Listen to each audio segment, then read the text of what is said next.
Hello and welcome to Geek Chic, created for you because intelligent conversation never goes out of fashion.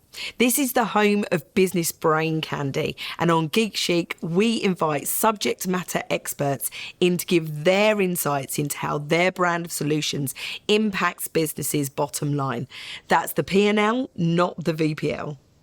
And in each episode, we guarantee scintillating, insightful, educational and emotional discussions to give you a very different view of a subject that could significantly improve your business. And we have the fabulous, amazing, brilliant, and he's going to sit there and blush in a minute, Ben Hull from Main Media Tidal Films, who is going to talk us through exactly what the wonder of video actually is. So before we start, Ben, it's always really good, so very un-British, for you to show off and tell us kind of what your background is and how you've got to this point running a film business here in Southend.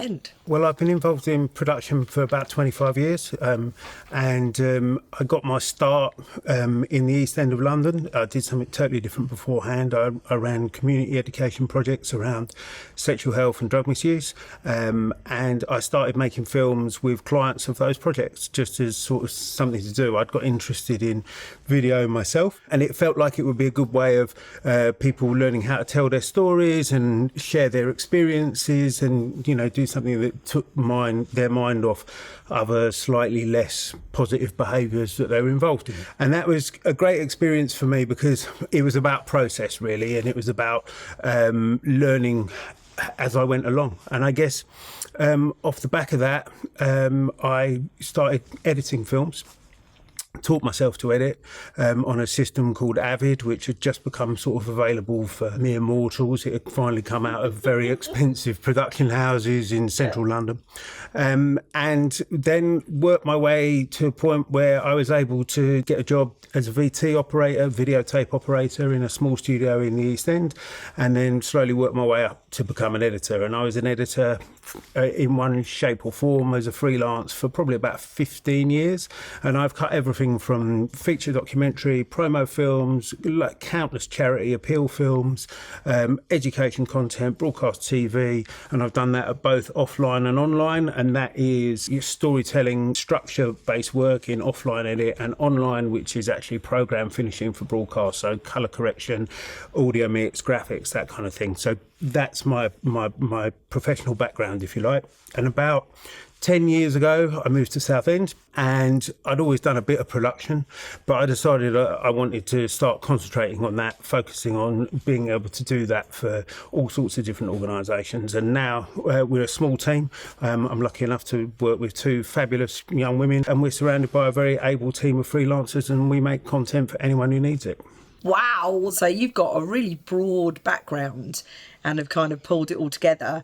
And I know that you said, like, you know, I've just kind of just been finding my way and all of that sort of stuff, but that's the entrepreneurial way, right? We jump off a cliff and we invent the plane as it goes down. Yeah. So you must have seen some massive changes through that, and you were using video and film to kind of enhance lives and give people a different perspective and, you know, to upscale and all of that kind of stuff, which I think is amazing. And all of the creative arts, you know, when worked through with youth and mental health and all of that sort of stuff, are just anything creative, right, is always going to be massively moving and changing. You've seen all of those things happen in the past.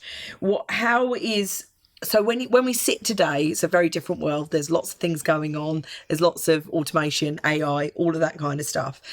And we're dealing with a whole different kind of universe. You know, our route to market is different.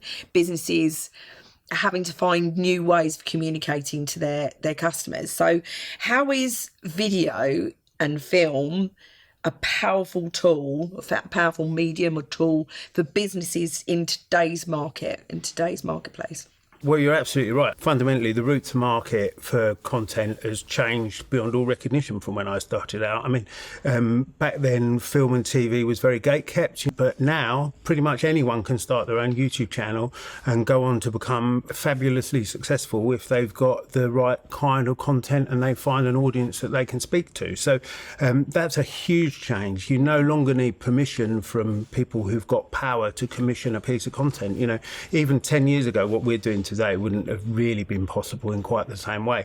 So, and then the other thing is that video now is just ubiquitous. I mean, we've grown up in a world where we're surrounded by visual imagery the whole time. Everyone's been consuming TV and film content probably since before they could walk in most instances. But now it's everywhere. It's on handheld devices, it's on point of sale displays, it's on your screens at home, it's on your laptop, literally everywhere. And your audience expects it. You know, if you're trying to sell a product or sell a service and you're not communicating through the medium of video, that's not where your audience are anymore. They need that content there that they can engage with, that says something not only about what you do, but also who you are. I think that's really important. It's an opportunity for companies and businesses and charities to express their brand personality, to say what really matters to them and actually build a relationship with their customer. And in a way, it's great because what we've seen is the democratization of content production. You know, I came into the industry at about the time that was first starting. You know, the techniques of non-linear production, that's editing on computers, had just got cheap enough for ordinary people. But now everyone's got a 4K video camera in their pocket.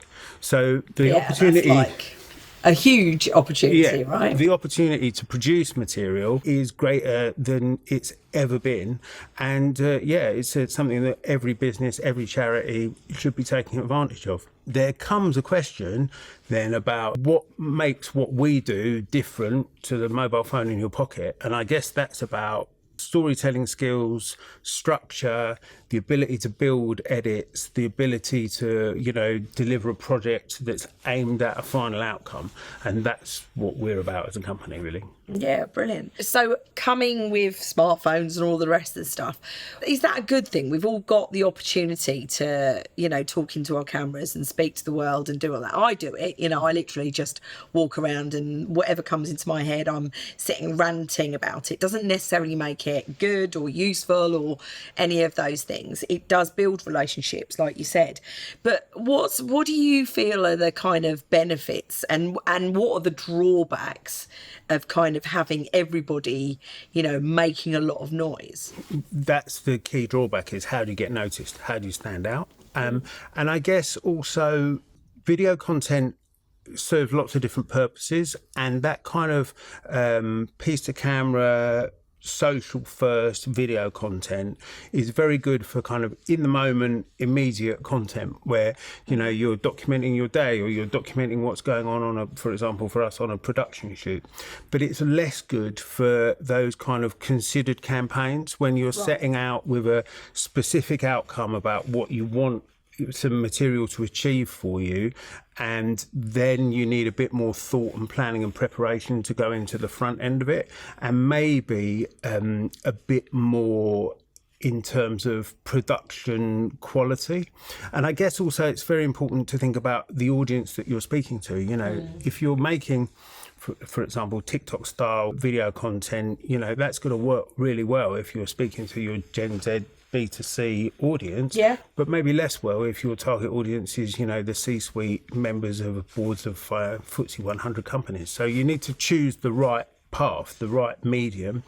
And I guess, you know, that's something we help people with. And I don't say, for example, that if someone comes to us that route isn't without value. I think it's about making use of the entire spectrum of opportunity that video can provide and working out how you do that within the context of a coherent campaign. Yeah.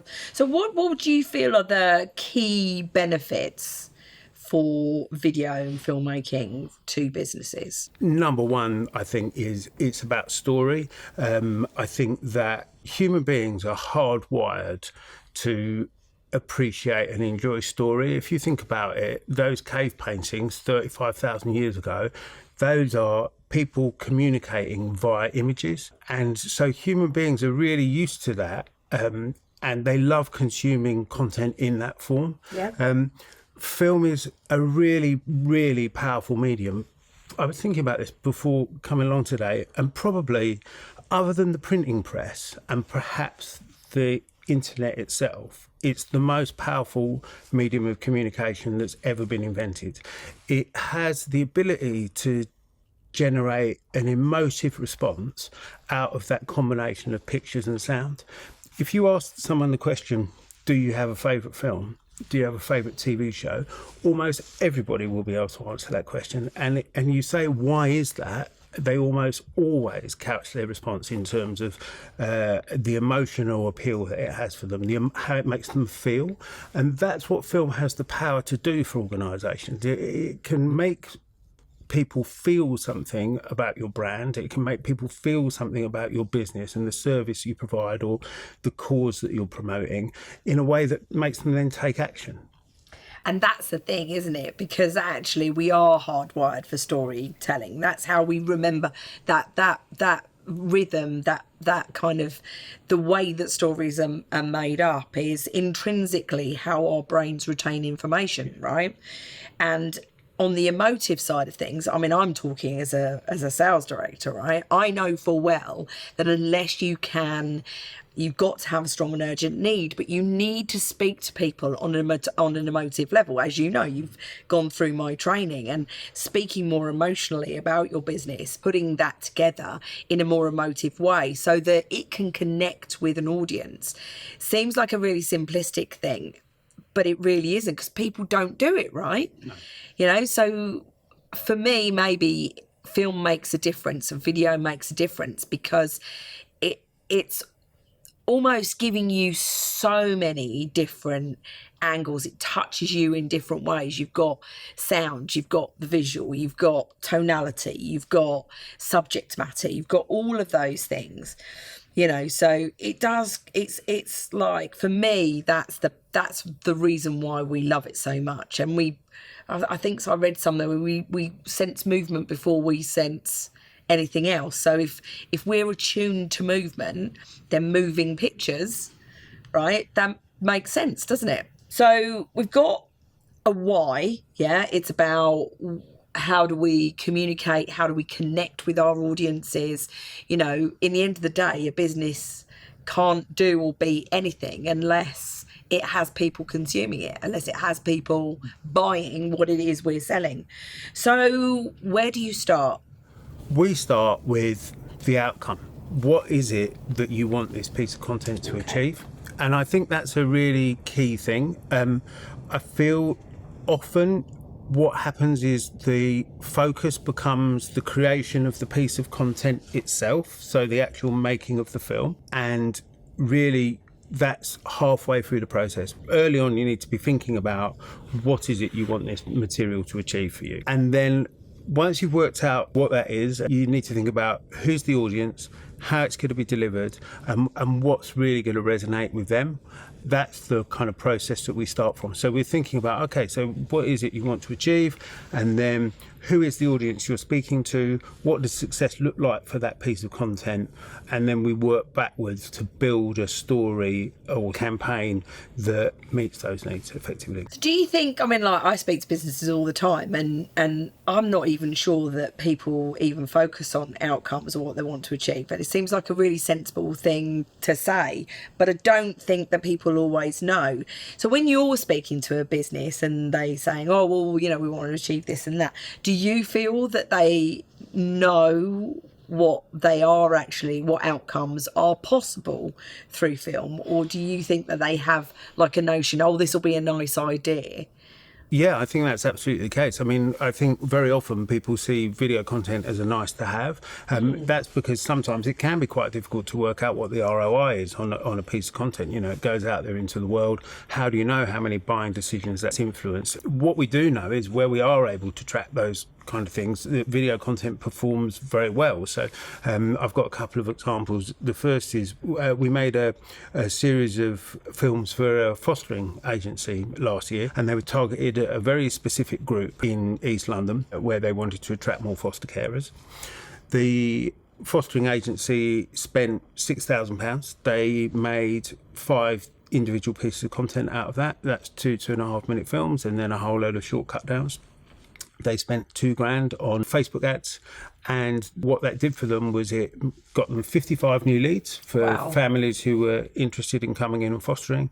And the last time we spoke with them, they'd had at least 1 conversion from that campaign. Now, the lifetime value of a foster family to that agency is about £110,000. That means for that investment, £8,000, they saw a return on investment of about 14 to 1. Similarly, we've seen that with re-edit work for a major charity. They already had some existing footage. We repurposed it for them. It went out as part of an email shot campaign to their regular donors. It added something like 55 new donors, raised them £60,000 or thereabouts, and they spent about £3.5K on the actual re-edits of that content. So done right, you can get a really significant return on the investment. I mean, you've spoken about return on investment, which is absolutely brilliant, because when you can start to quantify those things, and businesses are always looking for an effective route to market. So where do you see film being that, effective route to market? Because people are always looking to generate leads. They're always looking to be able to connect with an audience. They're always looking to do those things. And sometimes they have salespeople going out. Sometimes they do loads of social media because they're doing it, but they get very little for their return. And I do it. I do my piece to camera. I do my social media. I do this mainly because it creates shorts and reels and bits and pieces, and it works for what I wanted it to do, as well as showcasing brilliant business ideas slightly outside of people's understanding.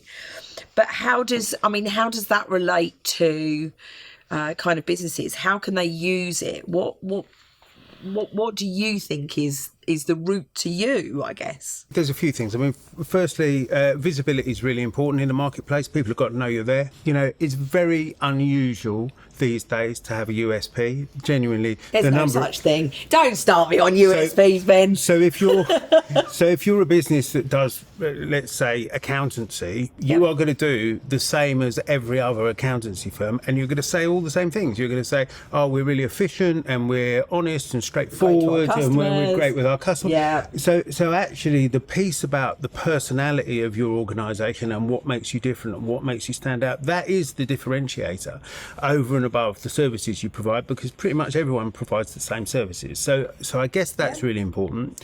And then there's when you've got that content, there are some amazing things you can do now with ad targeting, both on social platforms, and then there's some really exciting things happening on TV as well, where we're starting to see the capability to geofence content to specific regions or target. What's geofencing? There's all these technical terms I don't understand. Basically, making sure that a content can only be seen in a specific location, and you can specify an audience. So, for example, you could say, we only want this ad to be shown on Virgin Media's set-top box to households with an annual income of over 150 grand who live within 25 miles of our base. So you're not wasting money with a scattergun approach on TV advertising, and some of those costs for the reach that they're able to offer are actually really quite reasonable. I mean, you're not talking about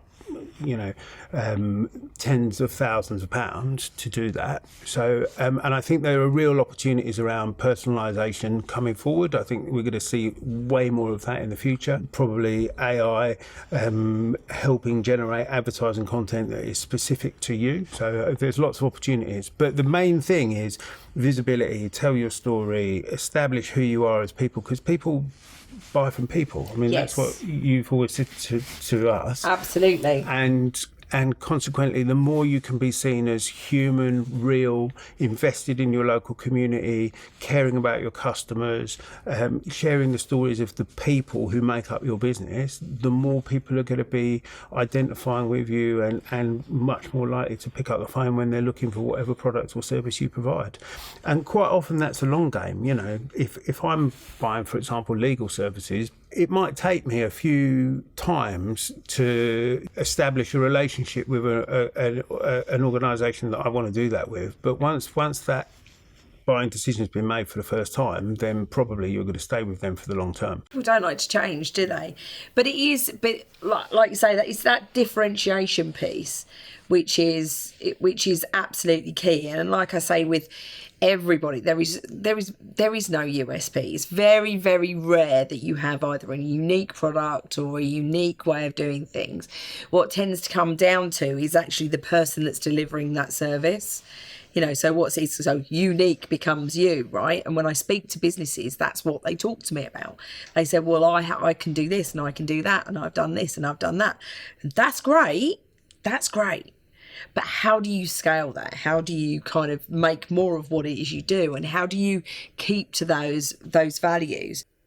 You have to look at the ticket value, right? Is it just quality organisations that can utilise film or have the financial ability to use film or can even justify using film like yours rather than like my idiot stuff, right? No, I think it's a medium that works for everyone. What happens with budgets is that the larger the budget, a little bit, it allows you to add things to the production that then end up reflected slightly in the final output. So I'll give you an example. So say, for example, you're making content about a kitchen company and you've got a really good art director who's going to come in and dress those spaces and make them look ravishing. Then that content is going to have more impact than if you don't have the budget for that art director. But it still doesn't mean that if you've got a great looking product, you can't make effective content. It's just you can add increasing value to it with the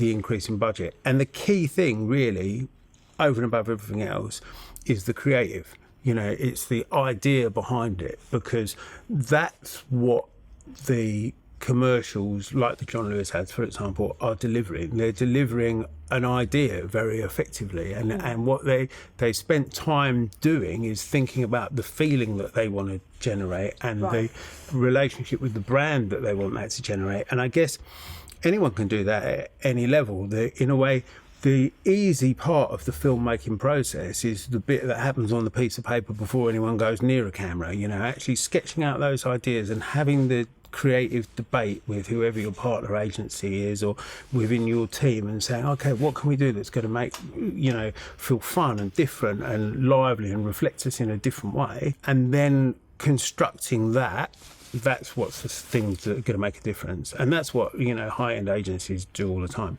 So do you mostly work with agencies or do you work with partners, like businesses directly? Most of our stuff is directly with the customers who are utilising that end content. And I guess, you know, I like to think that we're good at helping people through that process, you know, actually saying, what is the story you want to tell? I've been asking people questions for probably 15 years and I genuinely love doing it. So let's dig a little deeper and find out, what is it about your organisation that makes it tick? What are the relationships that make it great?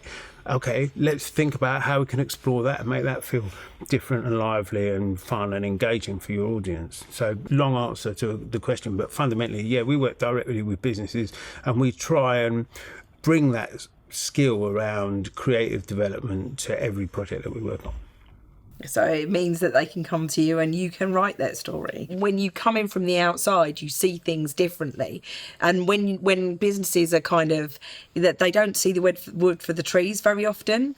And so having somebody coming in from the outside and looking in, and just taking stock and just having a look at, you know, what is it we do and what does it mean to people, and, you know, why do our customers value? How many people do we talk about that don't even ask their customers why they're their customers, which is the most affirming thing that you could possibly kind of do and learn.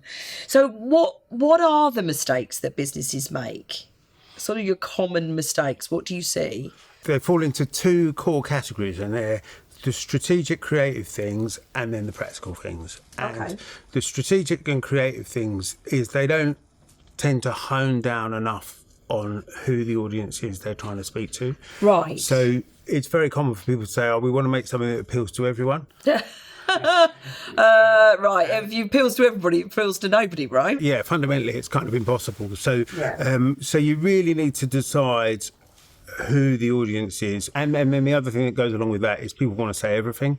And actually, you're much better off not saying everything and trying to draw people to you to have a conversation. So you must have like a call to action. You need a central, simple idea, a target audience and a specific call to action. And those are the key things, I think, on the strategy side that every piece of content should have.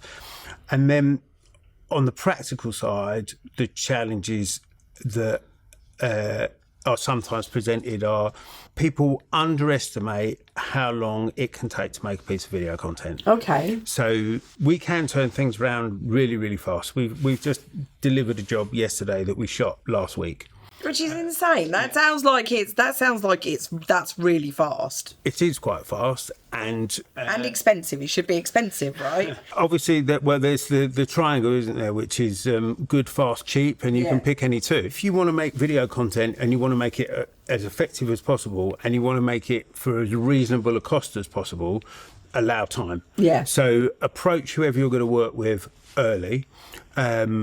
Try and make sure that you spend a lot of time in the pre-production phase, really hammer down that script, hammer down how the locations are going to fit together, really think about who are the best people to appear on camera if you're using members of your own team, or spend good time on casting, and that will help a lot. We find that sometimes one of the really challenging moments is feedback. We can produce content incredibly fast. So, for example, we shot this material last Thursday and we had a first cut up by Monday night. Wow. But then, if it has to then go through 3 layers of management sign off before you can come back with your second round notes, then that is going to slow your delivery down. So that's really important as well, having a single point of contact within the organisation who's got the authority to make the decisions and sign off. And the way you get that is everyone signs off on the creative right the way through. If you're working with a good production agency, then they should have a really, really well-established production workflow. So if you come to us, we have sign-off built in at proposal, script, shooting script, normally a paper edit, which is where we rough out on paper from everyone's interview content how the film is going to fit together, then first assemble and final delivery. So there should be no surprises if you follow that workflow, because at every point in the journey you're checking back with the client and checking back from the agency side whether you're still on target to deliver the content that they want. And I would say that's a really crucial question to ask your production partner. What is their workflow around that, and what is their sign-off workflow? There's a lot of back office stuff in pre-production as well, things like location permissions, child protection if you're using child actors, sign-off of that kind of thing. And any agency that you're working with should have really well established protocols about how they deal with that as well. That sounds like a lot of stuff to consider.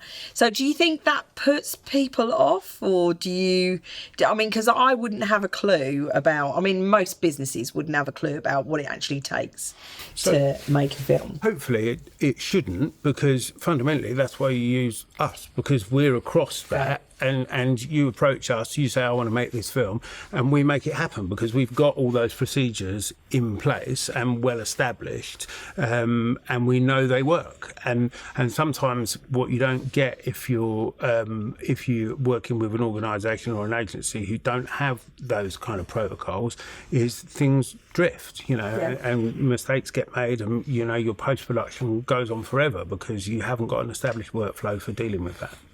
So you got pre-production, loads of planning. You got production. Yeah. You got post-production. So these are all different segments, aren't they? And I was quite surprised by what goes into it, because we sit there and go, oh, you know, we take it for granted. We have like videos and or film and all of that, you know, we see all of the time, and we always get astounded by the fact that a film's cost, you know, 17 trillion pounds to be able to make. But and you kind of get it from that big film stuff when you kind of pare it down to what businesses use, which obviously is the space we're in, because this is a podcast for businesses. You know, what are there simple shoots, or is everything complex? I don't think it is. I guess part of the thing that I hope we try and do, I mean, we're probably using more jargon in this podcast than I would normally use, is we try and keep the complexity about the nuts and bolts of it away from the client and the project. You know, at the end of the day, we want it to feel like a seamless, easy experience. Mm-hmm. So it doesn't have to be particularly complicated. Sometimes it's as simple as some straightforward pieces to camera off an auto cue with some graphics on the back end, you know, and very occasionally, you know, at the other end of the spectrum, you might have 25 people on set. So it's a real mixed bag. But I guess I hope what we try and do is keep it simple and easy to understand for the people that we're working with. At the end of the day, it's our job to be across the complexity. You know, the client needs to come in and feel like they're being listened to, like their objectives have been heard,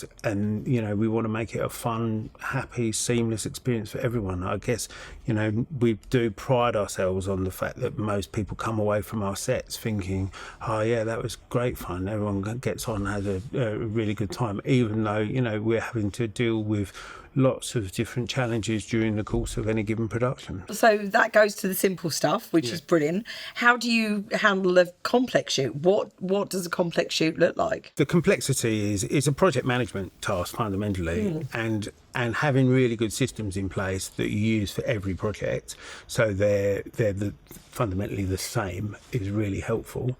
And then you just need a good production team who've got enough time to do the pre-production in a way that means that they can do a quality job. And I guess what's interesting about filmmaking is that there's a lot of specialism within the teams on the larger jobs. So for example, you might end up with camera operators or sound recorders. That's kind of all they do. They come in for that specific bit of the role, and they're being hired because they've got the skill base and the knowledge and the equipment to do that bit of the job well. Likewise with, you know, hair and makeup or production design. When you get to the bigger projects, what you see is a greater degree of specialisation in those roles. So rather than it being a small crew who come in where they're all generalists, in the main you've got more hands, and, you know, many hands make light work.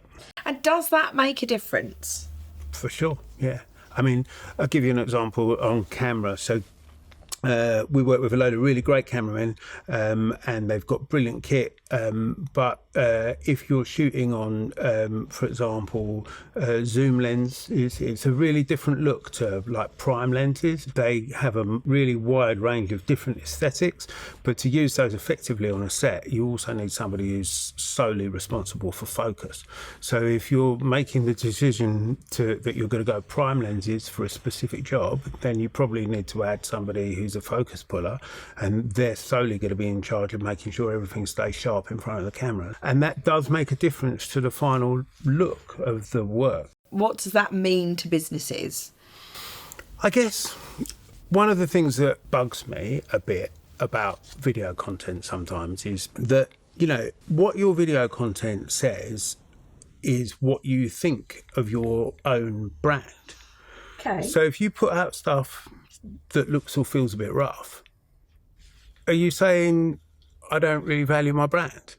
Yeah. And, you know, and I guess that is the danger of the mobile phone revolution. Yeah. People are putting out stuff which, yeah, it's great that it's out there and it's visible and it's in the wild. But if it doesn't feel like, if the sound quality is not very good and the editing is not very tight, and you haven't added subtitles for mute first play on social, what does it say about your organisation and what you feel about that? And I guess I'm trying to encourage organisations to really think about that, you know, try and make sure that with whatever budget you're working with, that you do the best quality job that you can within that. And my background's post-production, editing. I spent 15 years learning how to be an editor, and editing isn't just about joining pictures together, it's about building pace and structure and emotion and making sure that the content pays off. So you want to make sure that whoever it is who's cutting your content has got the skills and experience to deliver that emotional payoff. Yeah. Films don't get made on set, they get made in an edit suite. And you can wreck something that's been beautifully filmed by editing it badly. So I really am trying to encourage people to think really seriously about, is this the best that I can have for my business? Because once you put it out there in the world and people are seeing it, they're making judgments about it the whole time. Is there an X factor, or is it down to, really kind of nailing the story and getting the editing right? How can you guarantee that it actually does what it says it can? You can get close, and I think you've said the two most important things, which is get the story right, get the message that you're trying to get across as well crafted and as well honed as you possibly can, and really interrogate the idea behind it. Is that what's going to land? Ask your audience what speaks to them. That's an important thing I've learned from you. And then the other thing is post-production. I mean, I would say as somebody who spent years of my life editing, but the thing about really good quality editing is that a lot of the work is invisible. The consumer is seeing the final product. They're not seeing the version of that film where before we took out all of the ums and ahs and stumbles and replaced that for a different take, and crafted all of the music cues so they're on little hits within the video track, etc., and all of that package, when it comes together, that adds that extra indefinable X factor, if you like, and a lot of that is invisible, and it takes time. To actually sit down and really cut something so it has that degree of effectiveness can take a good amount of time to do it well. But when it hits, then that's it. And it comes back to what I said earlier, that everyone's got a favourite film, and it's really hard to make even a bad film, and the films that people really do love, they love them because of how they make them feel emotionally, and they love them emotionally because an editor and a director have taken them on a journey where they've made a lot of decisions about how they want people to feel when they watch it. And I guess filmmaking is the product of a lot of decisions and from a creative team, and when those are executed well, people have not a huge amount of money but a little bit of flex to exercise their abilities to the best that they can, then you get great results. So we're not talking about millions of pounds of budget here, are we? We're talking, a few thousand or tens of thousands, I guess, from your point of view. And return on investment is always key. And I think once you understand what your outcomes are, you can decide what your investment is going to be. I've learned so much about filmmaking. That's why I love doing these things, because these are different elements, different things, different tools that businesses can use to take them on that journey, take them to the market, get them to their audiences, get them to their customers.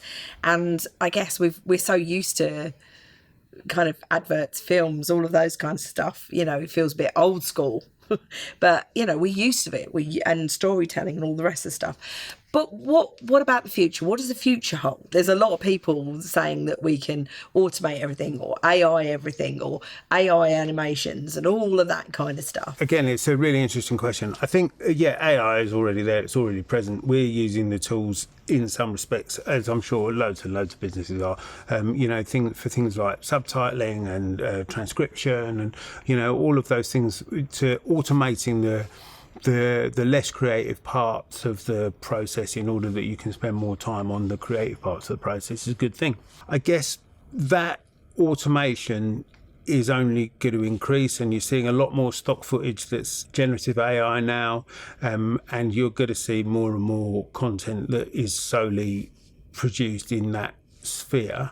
Some of it will be great, some of it won't be so great. And I guess what I don't think necessarily I've seen yet is the ability for those tools to replace the indefinable spark of human creativity. Yeah. That's what really makes great work. Filmmakers much better than me stand out. It's that special moment of human brilliance. And I think that we haven't seen those from AI tools yet. It's going to evolve and change the industry in ways that we probably can't even imagine yet. But I think animation is a really interesting example in that animation as an art form has probably been around for about 100 years. Yeah. There's probably as many people now working in animation as there were in the heyday of the Disney studio empire. Oh, really? And the tools that are used to make animation have changed beyond all recognition. Hardly anyone hand draws cells anymore. It's all done on computers. Flip books. But I guess what I'm saying is it means that the art form itself hasn't gone away, and they'll become tools for filmmakers to use and to enable us to make better quality content for all sorts of different audiences. My concern is that potentially if people rely too much on them, things might start getting very generic. Yeah, and you can't formulate these things. No. I mean, I know that lots of people do like stick to the formula, but like you say, it's that individual human brilliance. And also with a lot of the stuff that we do, I mean, we haven't really talked about it, but we make a lot of charity films where we're going out and talking to the beneficiaries of different services or hearing those stories, and AI doesn't have the ability to do that yet. So the event coverage, the documentary work, the appeal-based films, etc. There's still a huge range of content that you need humans to make. So, and I think they'll be doing it for generations to come. Brilliant. Thank you so much, Ben. I've learned so much, and I hope it's been really useful for the audience out there to know and understand a little bit more about how film can take their product and service, their story, to their marketplace much more effectively. So I always end up with a couple of nice little questions. What's your best piece of advice, your best piece of wisdom that you can give to the viewers? I guess story first all the time. At the end of the day, that's what really enthralls people. And everyone's got a story to tell. I know it sounds like a cliche, but it is just the matter of asking the right questions. Because human beings, there's like 8 billion of us on the planet now, and every single one is an individual, every single one is unique. So you just got to, spend time working out what that is. And and it's endlessly surprising. I mean, I genuinely love what I do. It's a privilege to share people's lives and go into all those different spaces and places and asking pertinent questions, and so I guess that's my key takeaway. Always think about a story, always think about a delivery, and think about what you want people to feel, and if you do that, whatever you're doing whether you're doing it on a mobile phone or with an agency like ours, you can't go wrong. Amazing. Thank you so much, Ben. It's been an absolute pleasure. Thank you. Thank you for listening to Geek Chic, created for you because intelligent conversation never goes out of fashion. Your place for business brain candy. We hope this scintillating, insightful, education and emotional discussion has given you a very different view of the subject matter, and you've taken on board something that will significantly improve your business. Please remember to give us a thumbs up, like, share, subscribe, and tell all of your friends, and give us some feedback on our little production, brought to you in partnership with Tidal Films. This is Lisa from Sales Geek Essex, wishing you wisdom and wellness until next time.